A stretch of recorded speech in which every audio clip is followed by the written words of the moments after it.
How to check Samsung Galaxy A55 5G is original or fake. So if you want to check that if Samsung Galaxy A55 5G is original or fake, then what you need to do is first open up your settings on your Samsung Galaxy. After that, scroll all the way down and you need to go with the About section, tap on About, and here you will have your IMEI number. So search for the IMEI number and here you will get the IMEI number, right?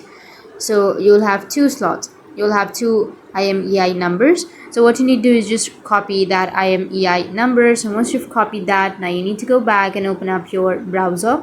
Now once you open up your browser, you need to go with the search, and under search you need to search for imei.info,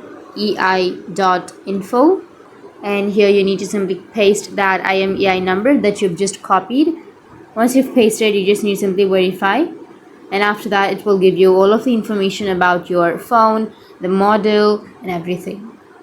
So that's how you can check your Samsung Galaxy A55 5G is original or fake. And if you have any questions, feel free to comment below. Thanks for watching.